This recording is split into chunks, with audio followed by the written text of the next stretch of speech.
four-door sedan, roadster, Cabriolet convertible, careening in the coaster. Christian, Louboutin straps us like a holster. We ballin', ESPN highlights, posters. Tangerine, Lambos, mimosa, razor toast. We hit the Grammys, then Miami playing Boca like it's poker. Had a room at the La Quinta full of soldiers, full of coke. I feel a ulcer, 100 grand up in the sofa, reupholstered. I am twisted, I am Heath Ledger, Joker to you jokers. If you Tony, I hang up, send a hit. I am Sosa, I am cultured, I am legend, I am lava, I am closer to the best writer alive. Other two, I'm the closest. No hostess, no chauffeurs, no mask, no witness, no corpus, no guts, no glory, no joking. All-star, we play CI2A and 2 chains with my bad bitch. It's my B-day. This life that we live is for the connoisseurs. Carnival, Ganzavor, everyday poolside cabana floors. Mommy and Manolos. I'm in that Gucci polo with the multicolored collar, moving dolo on my solo. My niggas that's in prison, I'm the eyes and the ears. Hey, and I'm back. Once again, it's the Uncle here to bring you guys another dope album review.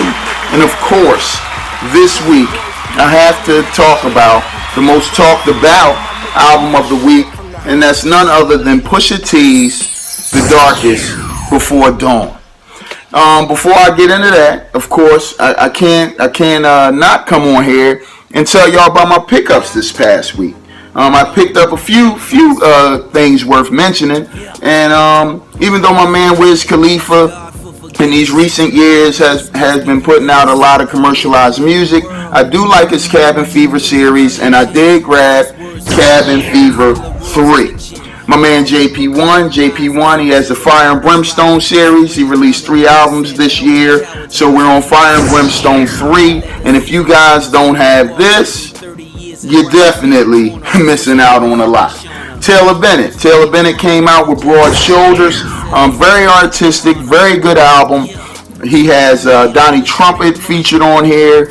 You definitely don't want to miss that if you're looking for something that's authentic and different in today's hip-hop. Starlito is back with I'm Moving to Houston. I love Starlito and my man Don Tripp, with the Step Brothers series, so I definitely had to grab my man Starlito. And Chaz French, he has a really, really good piece of work out called These Things Take Time. You definitely don't want to sleep on that. And I would be sitting up here telling you a fib if I told you that I did not grab, just out of curiosity, my man Chris Brown's new album, Royalty. So those are my pickups. Thank y'all for at least taking some of my stuff into consideration. And I'll be back after these messages.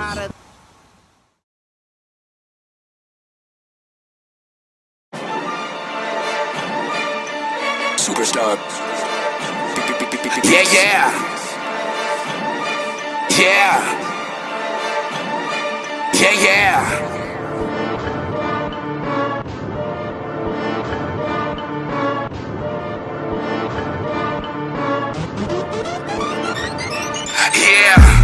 Yeah, I get money, I just want more. Yeah, I get I just want more. Yeah, I got clothes, I just want more. And yeah, I get love, I just want more. Yeah, I get money, I just want more. Yeah, I get I just want more. Yeah, I got clothes, I just want more. And yeah, I get love, I just want more. I still take my shorty through the bando, ballin' in the let your man know. War. The plan is to boy a grenade. I done seen bands on the block like parades. Come through, chopping on them blades. Get your clan white sheets, come chopping with them K's.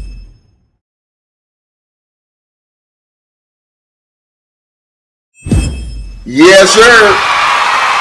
I had to come and talk to y'all about my man Pusha T.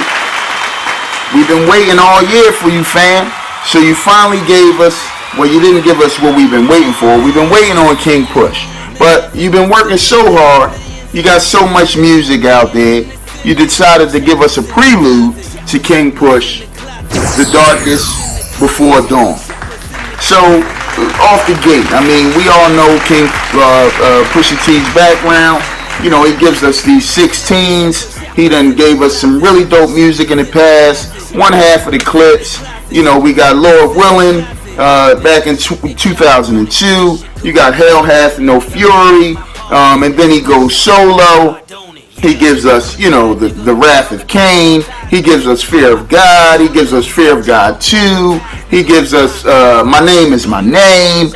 And so now we're up to this point with the prelude to King Push. And this album, The Darkest Before Dawn, I can tell you it's very, very dark. We got a lot of dark production. I think he asked a lot of these producers to go, within the dark side of themselves and give him a dark beat. He has, Timbaland on here, Q-Tip on here. He pulled J. Cole out, and on the intro of the album, he has a really up-and-coming producer, Metro Boomin. Metro Boomin is a young guy doing some really, really good beats out here. And Jay Graham, for the teamwork. And in the intro, it basically just goes through some things that Push's faced in his career and how he was able to survive it without appealing to the masses in this so-called hip-hop that we enjoy so much. And then we get into Untouchable, produced by none other than the great Timbaland. And I mean, the beat comes on lyrically, the sample from Biggie, that just gets you from the gate. And once again, Pusha T is just he's still talking about how he's able to get money and not really be in the limelight. He is a veteran in the game, and he was able to survive up until this point. And he mentions, things like Adidas contracts, being the president of Good Music, being called out to be in these movie scores, which gets you, money still without the cameras being all in your face. And then we get into MFTR, which is produced by Boy Wonder. It features The Dream, and I can tell you, The Dream on the chorus, he makes this chorus his own. I really I enjoy the message, I guess, if you want to call it, in this particular song. It just goes through what people do for fame, and he's basically saying, how being rich is more important than trying to become famous. So I really thought that was a dope concept. Crutches, Crosses, Caskets, produced by Diddy. I was very surprised, on that. I didn't think Diddy sat down and did beats anymore, but I could tell you this is one of my least favorites on this short album, and I just don't think the production fits Pusha T's style. Then we have MPA, which is produced by J. Cole, and it features Kanye, A$AP Rocky, and The Dream. So when you see these names, you're like, yo, I know this song is going to be bananas.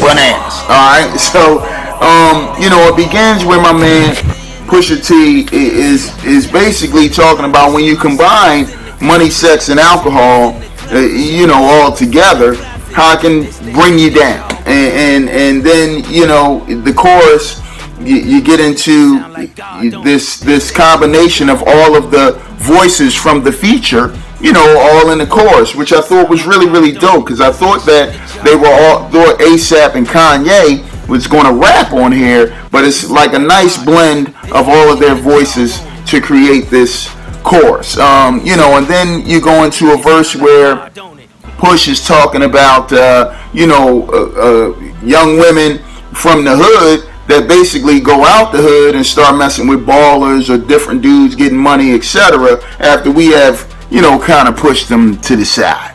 And then, I like on the last verse where he's talking to these so-called real niggas, in the game who, seek you out, I guess, in the club or wherever you at. They want to take flicks with you, want to post them on IG or whatever, and get mad if you don't want to do that with them. So shout out to Pusha T for that.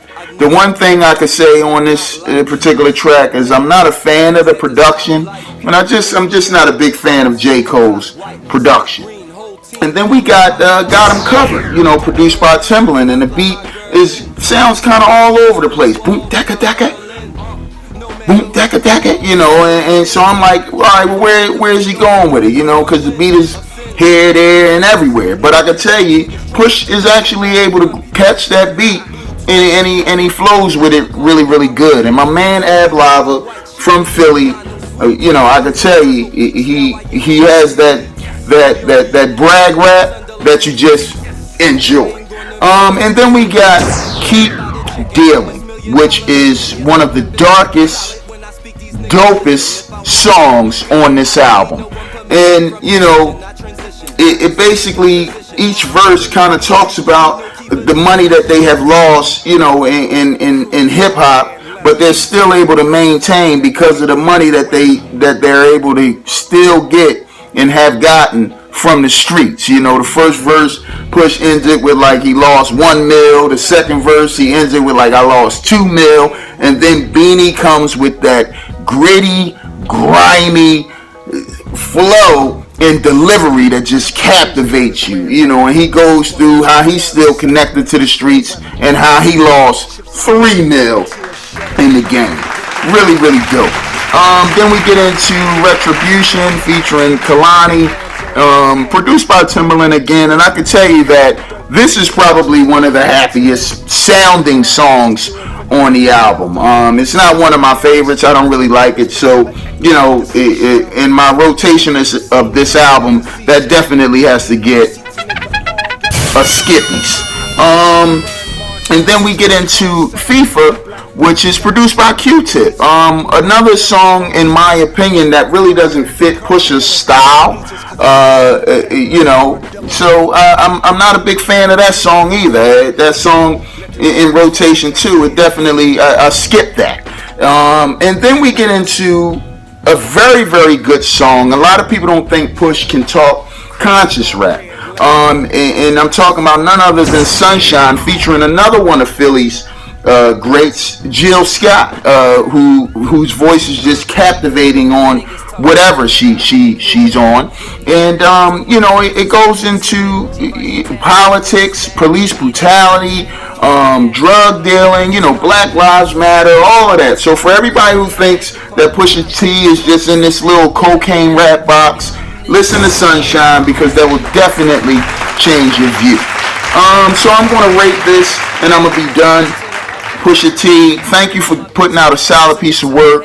Production, solid. And so on a scale from 1 to 5, I rate, that's my rating. You can rate it however you want, 1 to 10. I have to give this a solid, a strong 3.5. And I'm out of here. Yeah.